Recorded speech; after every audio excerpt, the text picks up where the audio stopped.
everyone and welcome back to my YouTube channel. Today I am doing a video which is something very different to what I usually talk about. So this is not health and fitness. This topic is actually finance. If you are coming straight from part one of this YouTube video, I actually spoke about my business Nutty Boos and some of the changes which have been happening on my website and also just in general. I talk about my learning experiences, setting up that business, scaling it, and then what sort of happened. And if you completely finished that video, you would also know that it was about some of my financial struggles with owning a business, starting a business, and also not having a return on an investment. Nutty Boos was a business that and it still is a business that I invested in, but I've had to pivot and change the whole platform and product slightly just so that it is a more viable product and the profit margin is higher, because I was getting to a point where I was spending too much money on the product to the point where the product wasn't profitable. So what I wanted to talk about in this video are some of the strategies that I've put in place over the past few months to help myself pay off some of my business debt. I personally am not providing this advice. I've actually taken it from an online resource. So basically what I wanted to do is provide you with this resource because it's absolutely free. It's downloadable online, but it was the only way that I could really find something which was very similar to some of the strategies that I implemented, but I'm not obviously a financial advisor, so I can't claim to provide you guys with advice over a YouTube video. So the way that I'm going to do it is tell you my experiences with paying off debt, what really helped me, but also relate them to this particular guide. So there's even a quiz that you can take, and I'll pop all the links in the section below. Compare the Market, if you don't even know what the website is a platform which allows you to compare prices for different deals and different services. So for example, you could compare your health insurance, travel insurance, your car insurance, and I actually use Compare the Market to compare my health insurance when I was trying to get Invisalign. I just wanted to know what sort of health insurance was out there and what the different policies were, and I actually changed. So it's a really great platform. It doesn't cost you a thing, and they obviously provide some really great articles and resources, so definitely check them out. The ebook is actually available on the Compare the Market website, and it is by one of my favorite entrepreneurs, and her name is Melissa Brown. She is the CEO of a number of businesses, but she's also a financial advisor, and she also contributes to the money section or the money column in the Sydney Morning Herald and also the Age, I'm pretty certain it is. I love reading all of her articles, and I was never really strongly interested in money until I put myself into a bit of debt from investing in a business and realized that I had to get out of it, and I realized that being accountable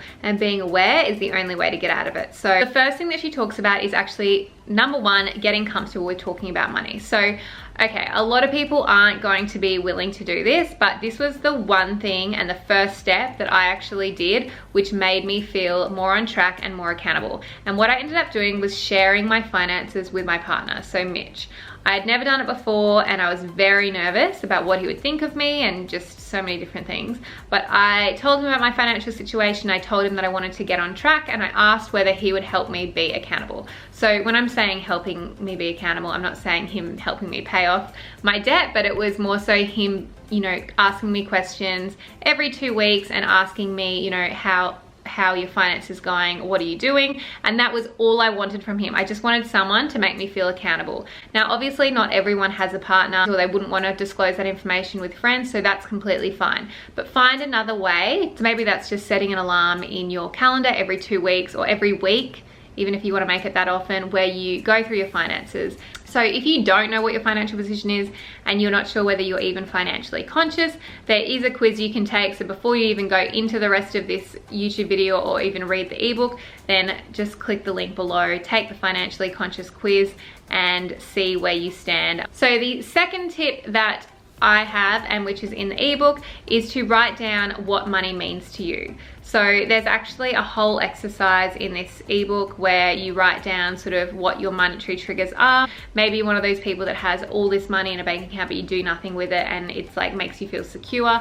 Whatever money means to you, you need to write it down, because you need to face that and understand why you think the way you do, or maybe why you spend the way you do, or maybe why you don't spend the way you do. So the next step, which I think is step 3, is to set goals. So specific, measurable, achievable, realistic, realistic and timely. This was so important for me. Setting goals is everything.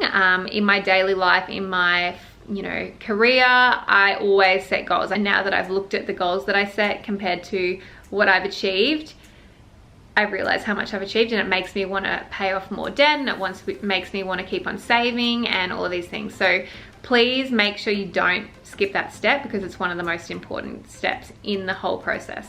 So the next section and the next tip is to understand bad debt versus good debt. So there is a difference between the two.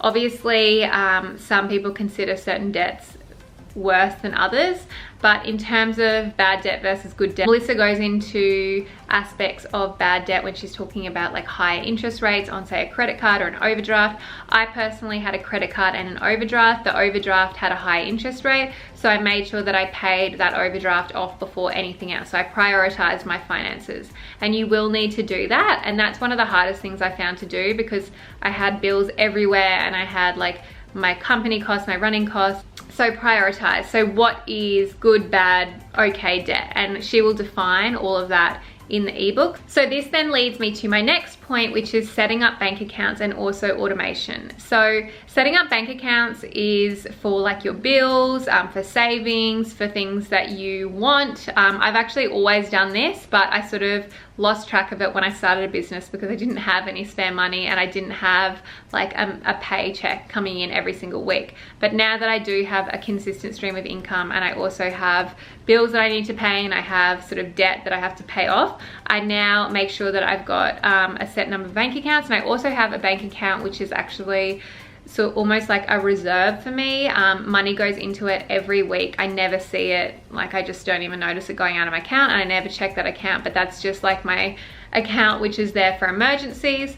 I also have a automation to my credit card, paying off that, and that really helped me, because that's also how I paid off my overdraft. It was an automated paying off system. So literally I got to like, a few months down the track, and I opened up the account one day and it was like completely positive, and there was I'd actually been putting money into it, so it ended up being a savings account rather than a account that had generated heaps of interest and was costing me a shitload of money. So the next tip, which Melissa goes into, is how to reduce your spending. Obviously, it's pretty much as simple as going through your bank account and looking at what you spend your money on and seeing where you can cut down on some of your expenses. So I did this through a massive Excel document, and I literally just sort of cut back on subscriptions. There were some things which had been, billing me money for months and months, and I hadn't even noticed them. I didn't even realize I was being charged. So little things like tiny subscription fees, which all add up in the end, but they're better off your account. So make sure that you go through your accounts with a fine-tooth comb and literally just cancel out anything that you don't need. The next tip would be how to boost your cash flow and how to create more revenue.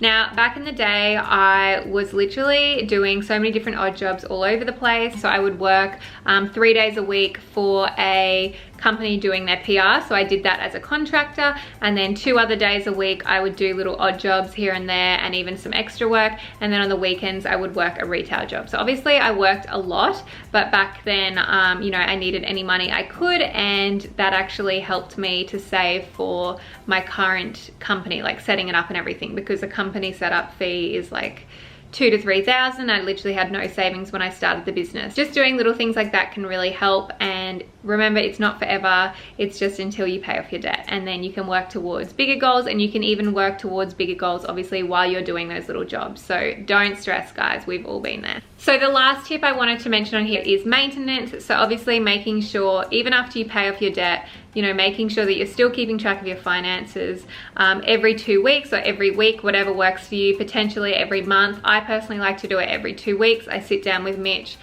We sit down with either like a Prosecco or a coffee, and we go through an Excel spreadsheet, and I also use the accounting platform Xero Accounts, and I reconcile all my stuff. So every single week I can see what I'm spending my money on, and I can also see if I've spent too much, or like, if I've spent too much one week, then I can reduce it the next week and all the rest of it. So obviously these are all tips which maybe a lot of you already know about, but they really helped me. And I think the main thing that I want you to get out of this is to be accountable, and to also take advice from a professional. But that is it for this YouTube video. I really hope it helps someone, and I just want you guys to not be embarrassed about money, because I've been there and I'm sure a lot of people have, and it's just literally about breaking the stigma and talking about it, and we can get on track and you can be accountable. Just start today. So if you like this video, please give me a thumbs up, and if you like my channel, please subscribe because it really supports these videos. I'll see you in my next vlog.